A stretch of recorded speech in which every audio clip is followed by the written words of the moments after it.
everyone. I am so glad to see your faces today. It's so exciting to be with hopefully at the end of this, you'll be data geeking with me and Tanya. I am Lisa McKenzie. I am the Regional Program Manager for Region 10. And today we're also joined with Tanya Kuckendorfer, who is our data manager with the division of FRYSC. I call her the data goddess, but that's my personal title for her. She is amazing. And so I'm very honored to be here with you all today to present about impact reports with her. And so we're going to be talking about the purpose of impacts, how to decide what to measure. We're going to give you practical examples to help you write the best possible reports possible. And then also, hopefully when you leave here today, you'll feel more equipped. So before we start, I'd like to just get a few feel of the room, if you would, just with your reactions. Can you tell me, raise your hand if you think that data collection seems difficult or time consuming? Okay, I see some visual hands. I see some virtual hands. Okay, I got you. I feel you. Okay. Raise your hand if you need help deciding what program would be best for an impact report. Okay. I'm seeing again some visual hands and some virtual hands. Lots of thumbs up. Okay. I got you, Tracy. All right. And now raise your hand or give me a reaction if you are a brand new coordinator, never written an impact report before, and are like, what the heck do I need to do? Okay, so a few. Good. Well, we are glad that you're here today. We're going to be sharing lots of practical information so that you can leave here feeling confident in how to write a data-driven impact report. So before we start, all the infographics that you're going to see, all the examples you're going to see will be yours for the low price of free. At the end of our presentation, Tanya's going to drop a link in for all the handouts in the infographics. So don't stress while we're going through this about taking pictures or screenshots. It's all going to be yours absolutely for free. And with that being said, I'm going to turn it over to Tanya, who's going to get us started. Hello, and thank you all so much for coming to this presentation. I didn't know how many people we would have, but this is a nice group. So I'm glad you're interested, and I hope we are respectful of your time and give you something practical to use in your own center. So I hope at the end of this presentation you feel good about what we present. We have 1 hour, so we are going to throw a lot of information at you rather quickly. But please take the time after we drop the link to look through all of those items that we share with you and try to make them your own. So I think the best place to start, since we do have so much turnover, we have a lot of new coordinators. Some of you may have never ever written an impact report. Some of you may have written one. But if you're uncomfortable, I think this is a great place for you to be. But we're going to start at the beginning. What is an impact report? And an impact report is a way to show improvements in data, increases, decreases, anything positive, data driven. And can you all see my screen? Am I sharing the impact? This one? Yes, we can see it, Tanya. Okay, I don't have the red line around it. Okay. So when we talk about impact reports, we're not just talking about, hey, I did a great thing. We're talking about data driven. There is a specific purpose to this. And the reason we started doing these in 2016 is because we needed to show that FRYSC is doing exactly what we were put in place to do. We are a multi-million-dollar program. And without the data, we can't prove it. We can say, hey, we're doing good things. We can know we're doing good things. But the impact reports are just one way that we are able to prove it.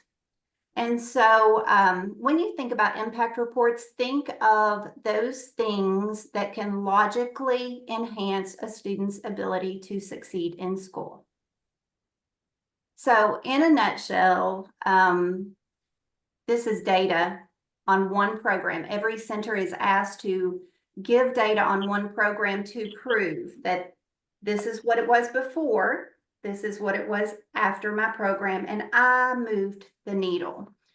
And so I want to share with you briefly just how we use these. It's really hard to do something when you don't know the purpose behind it and how it's used. But I assure you, these impact reports are widely used at the local level, at the state level, and also nationally.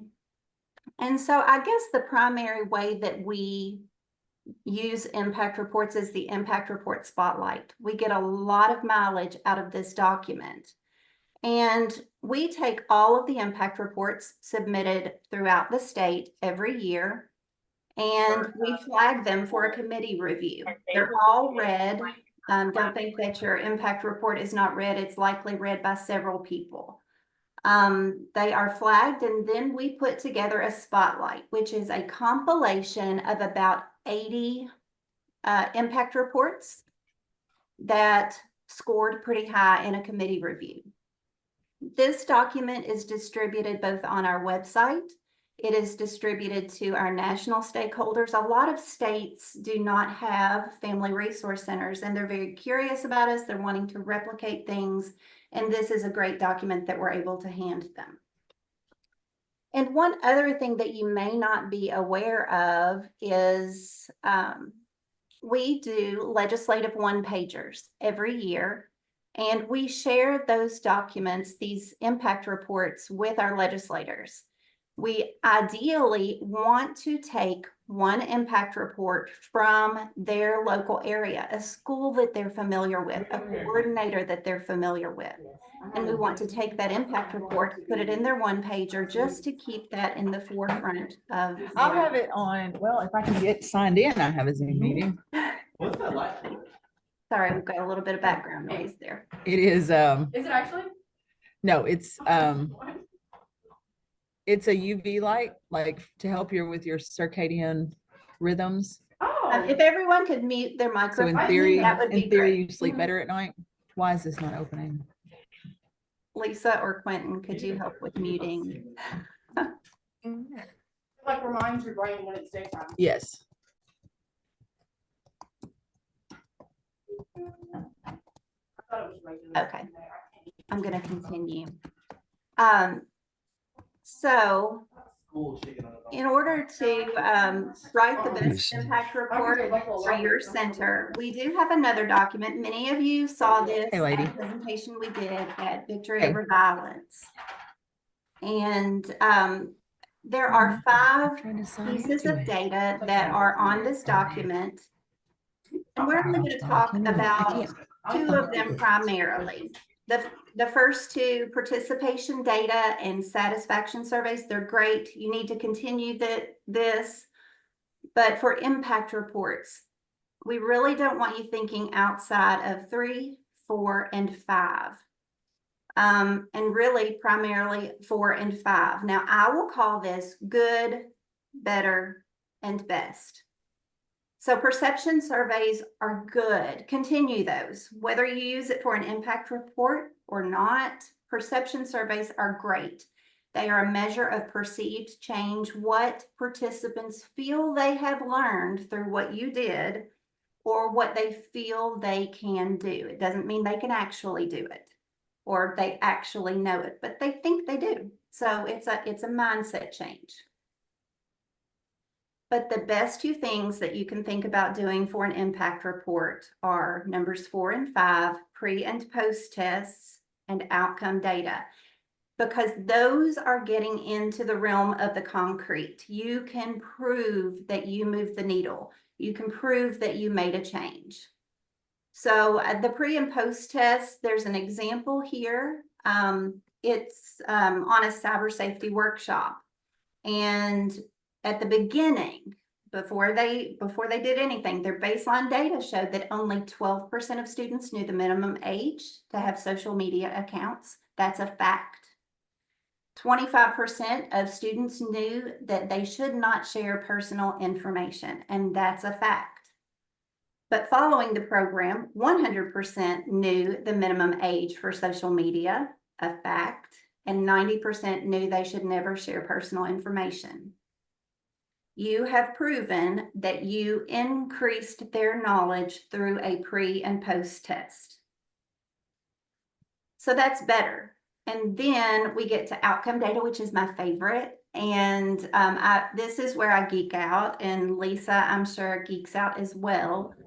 And if you are new to impact reports, or you're nervous about data, when someone says data or evaluation, you get all nervous, I encourage you to jump straight to outcome data, which is the best. This data is usually something, you don't have to create something to do this. It's usually already present. You can get this data from Infinite Campus and other sources. So our example here, it's a targeted program, and I want you to remember that targeted programs are the best. You know that this group of students needs to increase or decrease something. You target specific students, take their indicator before, and then get their indicator after. So in this example, 12 students were considered truant, and their grades were failing. There was a check-in for 3 months. They compared the attendance and grades prior to the program with the same data following the program. 10 of the 12 students improved their attendance. 8 of the 12 no longer had failing grades. Those are facts. You moved the needle. You changed that. You are producing real concrete outcomes. And now I'm going to pass it over to Lisa, who is going to give you a little bit more practical information. Well, I'd like to start by saying that pre-post tests are gradable. So they have right and wrong answers. That's what differs them from a perception survey. Perception survey is, like Tanya said, it's their perception of what they feel or think that they've changed, but it's not provable. A pre-post test is provable. Has a right and wrong answer. So you can grade it, and you can have a beginning score for an individual and an ending score for an individual. So it definitely shows provable change. And remember, going back to what our impact report is, it's to show data supported change or impact. So I wanted to touch base with you on that. Pre-post tests are right and wrong.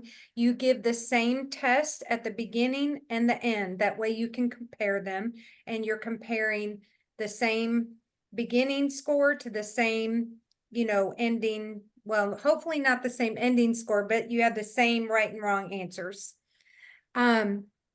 And then outcome data, again, is that data that's out there ready for you to grab. It really is the easiest. I think we tend to get caught up on that. Well, how can I say what I'm doing is impacting, attendance, or it definitely is impacting attendance? Well, we know we can't say that, yes, because this kid was involved in your mentoring group, that is the only reason why attendance improved.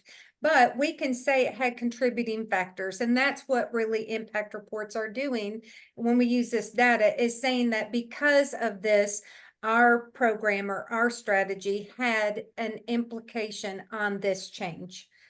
So don't just think, oh, well, there's lots of other things that are being done with this child, so I can't take credit for it. Yes, you can. Okay.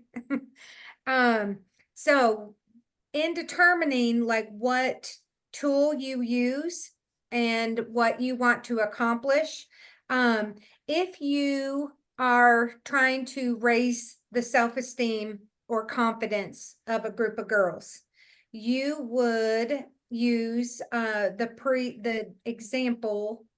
Tanya, do you care to bring up that Groovy Girls pre-post test? Yes. Okay. Sorry, I jumped around on you.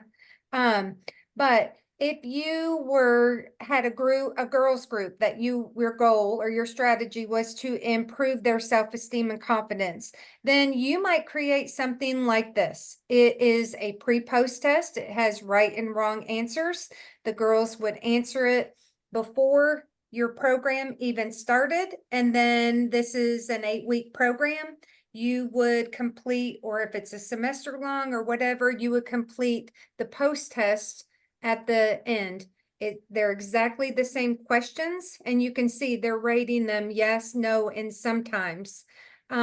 With this one, you are assigning a value to the yes, no, and sometimes scores or their responses. So you would grade it.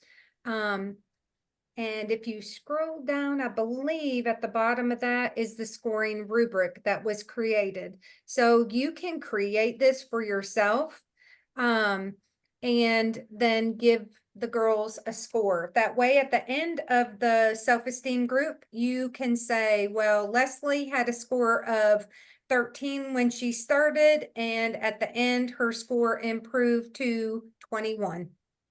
Or you can do a group average and say the group average at the beginning was 21 and at the end increased to 29. So that's kind of how you might use a pre-post test to measure raise in self-esteem or confidence. Let's say you wanted to reduce urgent dental needs. What kind of tool do you think you might use to show or demonstrate that change? If you have a dental program that is repetitive over years, you can look at the previous year's data and compare it with this year's data. Or you could actually go back, if you've been doing the program 5 years, you could go all the way back to the beginning and say, when we first started the dental program, we had, 48% of students seen had urgent dental needs. This year, we are down to 22%, which is a significant and provable data supported change. Okay, let's say you wanted to increase resiliency, grit, determination with a group of students. You could use a couple different tools. You could use, maybe if you're subscribing to the Y-Try curriculum, you could use the Y-Try pre-post test. And you can see here that this has right and wrong answers. If you need to develop your own pre-post test, this is a great one to copy off of, because you can see to get your right and wrong answers, you can use multiple choice, fill in the blank, true and false. All those have right and wrong answers and are really easy to grade. So the Y-Try, again, pre-post test, you would give it at the beginning and the same test again at the end to mark that demonstratable data supported change.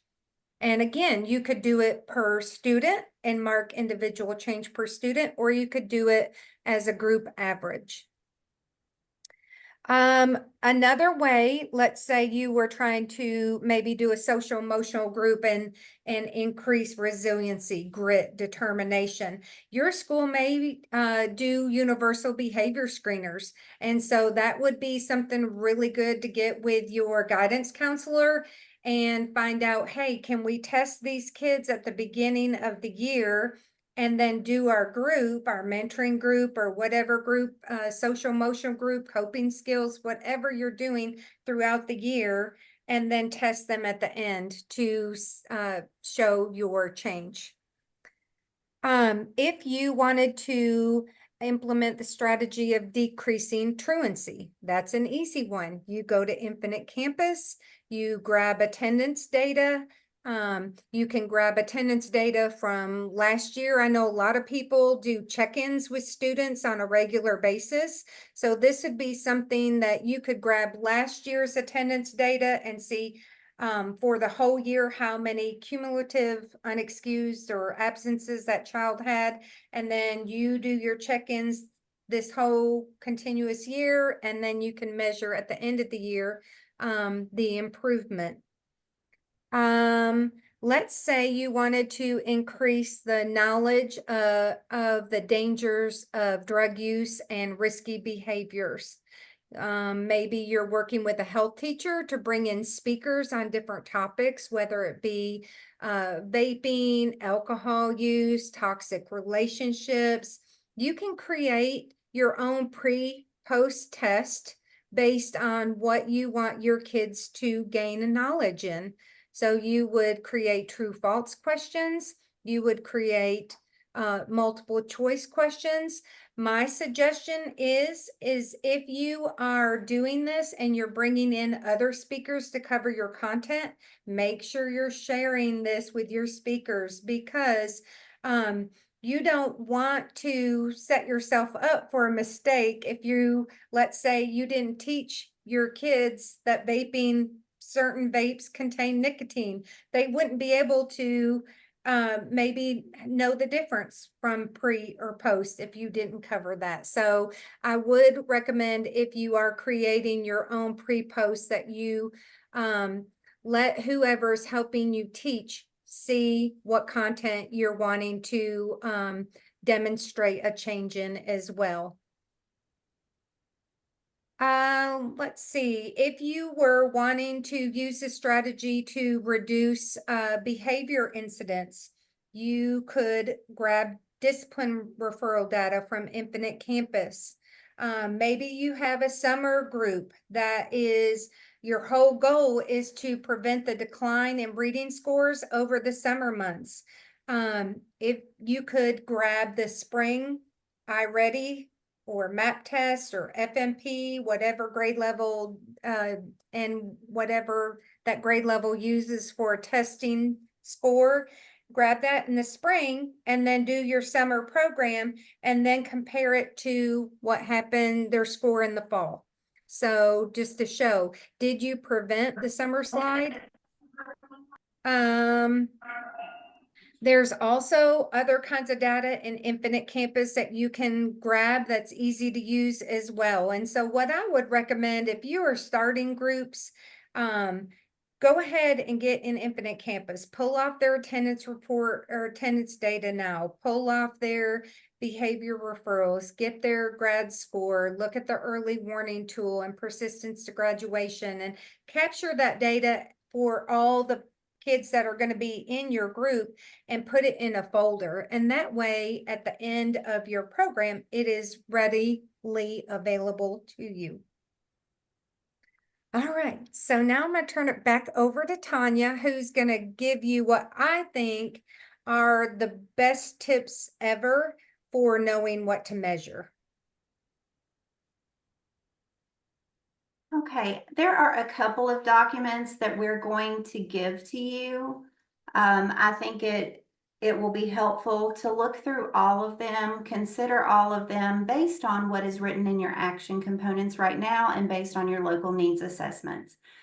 This one is the one I like the best, just to help you decide what you want to measure. And this list was built based on previous impact reports submitted by your peers. And again, we've been doing this since 2016, and there's a lot of great work going on out there. But if you are struggling, take a look at one of these two documents. I'll show you another one based on the 2023 Impact Spotlight in just a moment.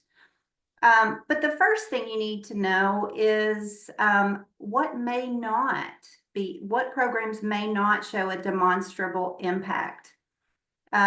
I do read all the impact reports, and I see a lot of programs that are great. They may be best practices. They may be so creative. They may have hundreds of volunteers involved, and they may be the things that you get a pat on the back from your school for, or the things the parents enjoy the most, but they may not be the best for an impact report. And so when you're considering impact reports, again, targeted groups, that is where we're seeing the most powerful data come in. Don't think of the large one-day school-wide events, even though they may take a lot of time in planning, require a lot of resources and volunteers, money. That is not as likely to answer the question, how does this enhance student ability to succeed in school? So things like back to school events, they're not the best for impact reports. Not saying you couldn't get ultra creative and try to make a connection there, but in general, those are not what we would consider the best impact reports. Back to school events, holiday assistance, food assistance, while it's great, it needs to continue. It is so important as far as data goes. Food assistance is not your best choice. School assemblies, while they're great, you may get some perception data out of some school assemblies. They're probably not the best either. But some things that are the best, where you need to focus your attention, are on things like these. And these are real things that a lot of coordinators are showing data in. So increasing parent involvement, that's big. You can get that baseline data. Last year, I had 20 parents to volunteer. Well, this year, I made a big effort with several volunteers, and now we have over 200. You know, simple things that you can do. Increases in physical activity. This one I've only seen one time, and it was like in 2017. But if there is a parenting inventory, this one actually did show some concrete data on child abuse prevention. Kindergarten readiness is big. We do see a lot of impact reports using the Brigance scores before and after to show that kids are now kindergarten ready. We're showing a lot of nutrition programs. Kids are eating more vegetables at the end of a program. College and career readiness. Now, there are lots of directions you can go with this one, FRYSCs. You can document in the previous year the number or percentage of students who actually enroll in college, you know, based on what you have done to support them. Increasing in numbers of students who actually complete the FAFSA. We're showing quite a bit of that. I see those fairly often. Grade, GPA improvements, attendance improvements. I've seen some employment programs where either students or parents are now gainfully employed because of interventions. Behavior is huge. I think I like those impact reports the best. You take a group of kids who are really struggling with their behavior, and you can go in a lot of different directions with it, address those needs in many, many different ways. And you can really change their behavior, and that will certainly lead to their student success. Teacher pre-post surveys on homework completion. Oral health is really big, and I really love it when coordinators who've been here for a while do take, you know, maybe a 4-year progression on, you know, showing that their students are no longer having the dental issues, the severe dental issues. It's dropping every single year, and that's huge. Bullying is still a big issue, and also tobacco use. Vaping is big, and we're showing some good progress decreasing the incidence of vaping. The other document that I want to show you, this is based on the 2023 Impact Report Spotlight. And it's just a one-pager. We also share this with our stakeholders as well. There is a QR code at the bottom of this if you wanted to go to the 2023 Spotlight to the full document, you could. But this has a lot of great ideas, and then it has the bottom line of what the data was. And it shows you the page in the 2023 Spotlight where you can read the full impact report.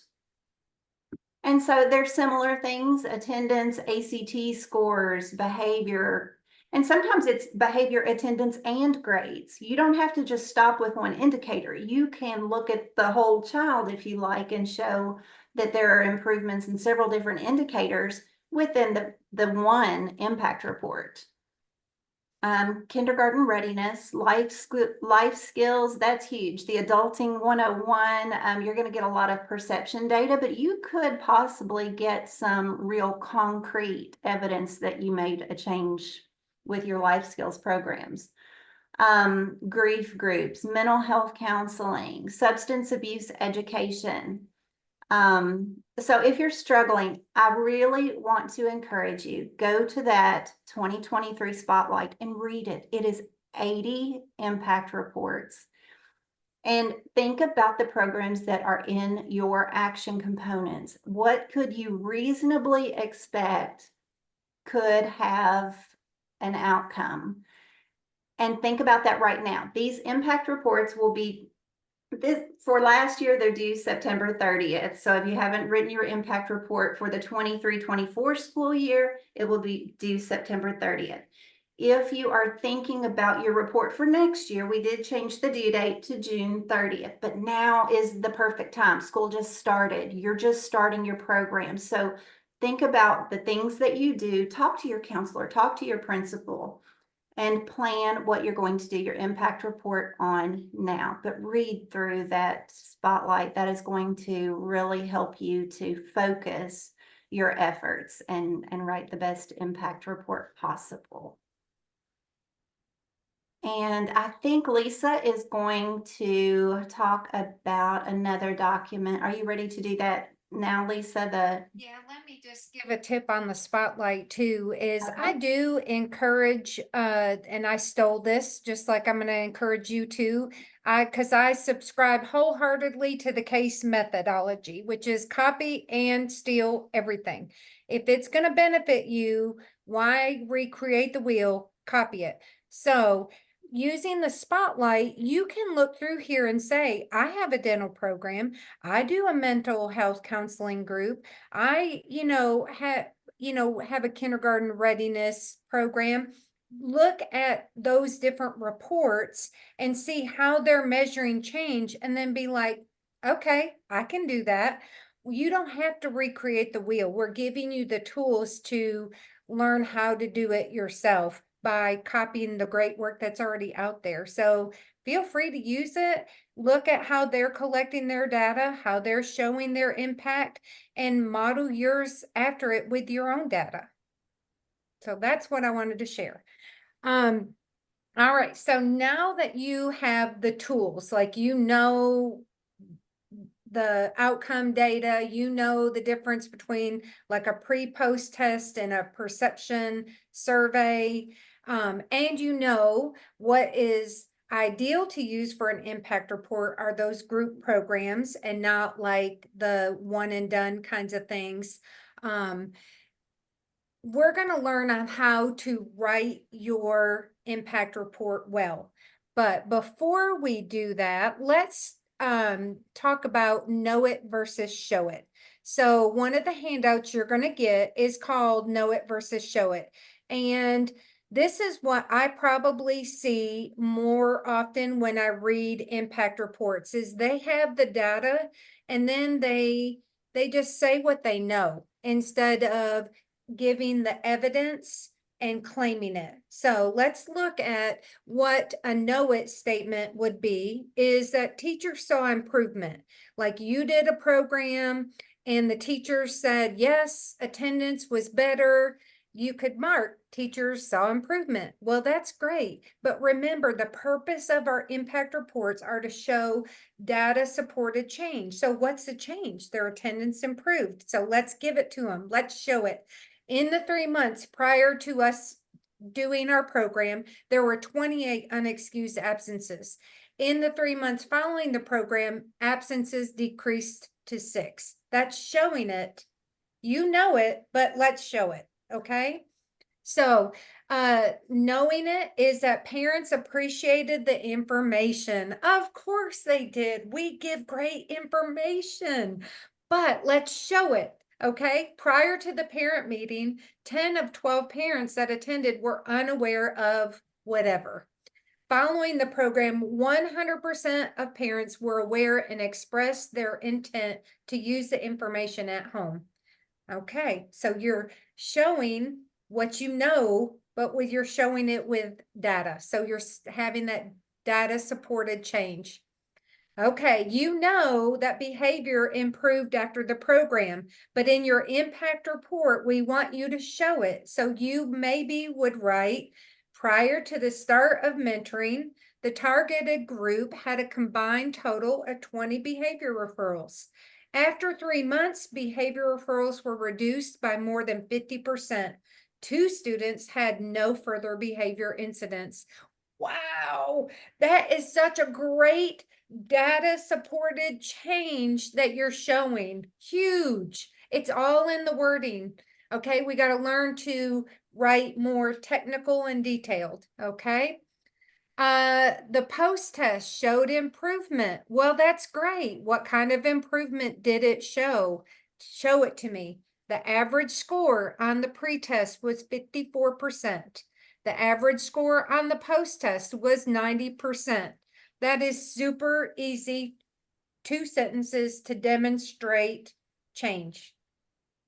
Let's say your know it is that students learned coping strategies from participating in your group. Well, that's great. How well did they learn these coping strategies? Let's show it. Prior to the program, only 1 student was able to list at least 1 coping strategy he or she used to reduce stress. After 6 weeks, all students were able to list more than 5 coping strategies they personally use on a regular basis. Talk about data demonstrated change. If these kids are able to practice these coping skills, just think of what their discipline referrals are going to go down, their time in the classroom are going to increase, which impacts their learning. So really, bing, bing, bing, you're hitting everything. So makes me excited. All right, so know it is the knowledge shared will have long-term impact. Well, that's great to say, but how can you prove it? How do you show it? You may reword that to say that the pre-test shows that only 10% of the targeted group were aware that vaping causes harm to their bodies. At the conclusion of the program, 80% of students could list the ways that vaping was harmful. 6 students turned in their vapes with no consequences. These are all ways that you take very generic language and turn it into data supported change that you're describing to make a really good, valuable impact report. So I say, look at this and look at the spotlight and learn how to really get a good impact report written to show what you're doing, because we know that you're out there doing great things. You are changing kids' lives and helping them be successful in the classroom, helping them decrease their behavior outbursts and incidents. We know that you're sometimes the reason why they're coming to school every day. So we want to help you demonstrate that. And I think that is all I have. Tanya, do you have something else? I do not, unless you would like me to go over the writing guide. We can do that. And then we could also give you just a little bit of time back for your day. But I would like to show you something since we have a little bit of time. There is another document. It's just a writing guide. We've gone through all the nuts and bolts, all the reasons why, all the things that you can do. But we've not really talked about exactly how to best write an impact report. And that is super important because the goal of an impact report is to get people to read it. And so it needs to be coherent and concise. And so we did do a one-pager to help you write that report better. And so you do these impact reports in FRYSC Counts, and there are 2 sections of narrative, and it's a before and after. And so this just gives you tips on what to put in the before section, what to put in the after section. And it's always good to give all the information in in as few words possible. If you use too many words, people may lose your message, but you want to share everything that is necessary to understand your program and exactly what you did. So the target population and the need, put that in the before. We've got to know who you targeted and why. Why did you do this? And then your baseline data. And that is so important to know where you started, to know if you made a change.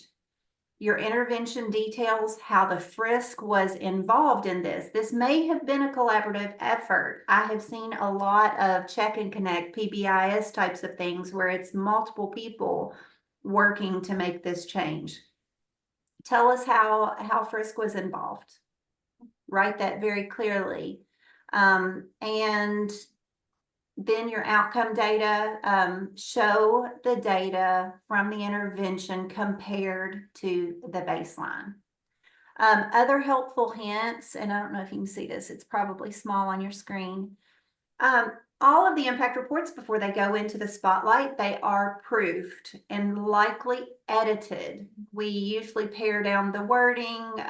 It's great to know that the children's faces were glowing after the program. It's nice to know that they were happy, but we're probably going to pare that down and take that information out. It's good, but it may not be relevant when a legislator is reading it. Define any acronyms. There are so many tools out there that have acronyms, and there are lots of things that we don't know as the readers. So if you have any acronyms, please define them in parentheses. We have now added a view upload documents button to the impact report. So if you have created your own charts and graphs, or you have more data than can be shared in the before and after section, it will cut you off. There is a limit. You can always upload a document and just make that a little bit richer report. My only request is, if you attach something, be sure to reference that within your narrative so that I will know to look for it. Let's see. Yes, always share your positive outcomes. This is not just something that you do and then forget about it. You do impact reports so that they can be shared. And I know a lot of coordinators are humble and they feel like they're bragging. Well, this is a really good way to not feel uncomfortable sharing what your center has done, because this is hard fact. This is not, I'm bragging on myself. This is, look at this data. And so share it widely. It is important for your principal, your SBDM, your local stakeholders, your parents to know the impact that you're making at the local level. And at the statewide level, we'll take it from there. So always share. One other thing, when you're writing your impact reports, I want to make it very, very clear. It would be best if you type your impact report, the before and the after narrative, in a Word document first. That's for 2 reasons. One, the printout in FRYSC Counts is not pretty. So you would already have your impact report typed up in a nice little Word document. But the most important thing is you can copy and paste from the Word document into FRYSC Counts, and you will not run into a system timeout issue. Has anybody ever had that happen to them? Where you took too long before your first save, you spent a lot of time writing and wordsmithing your narrative. 30 minutes later, you think, oh, I need to save, and it doesn't save.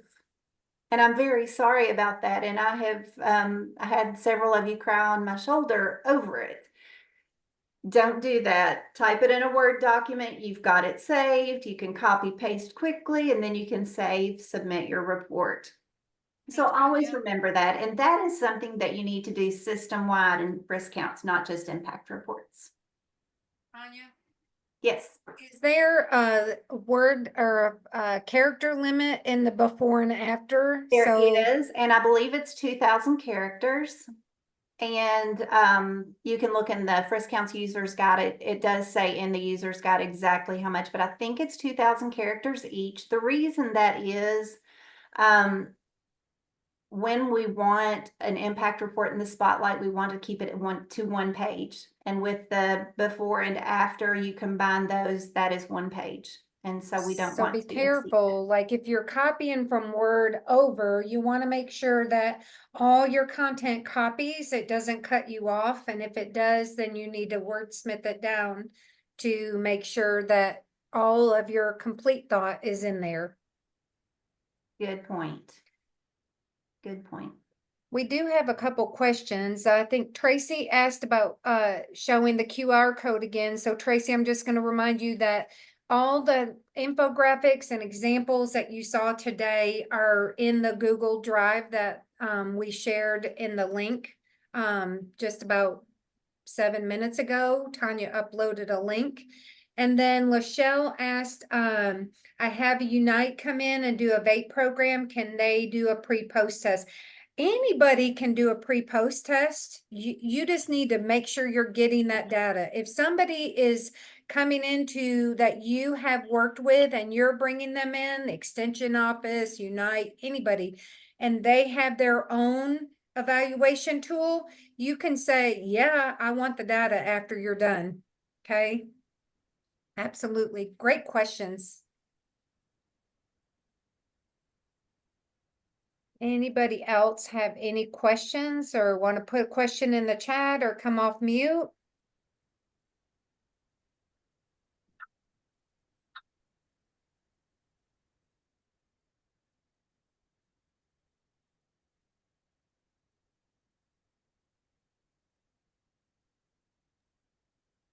All right. Helpful to you. We want anything that we do that takes time from your day, we want it to be useful, and I hope this was.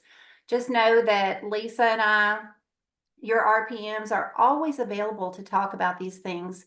We're not going to leave you alone. We're happy to hash things out with you and give you a few tips and ideas. We're always here at your disposal. So if you need us, please reach out. And I think Quentin is going to wrap us up.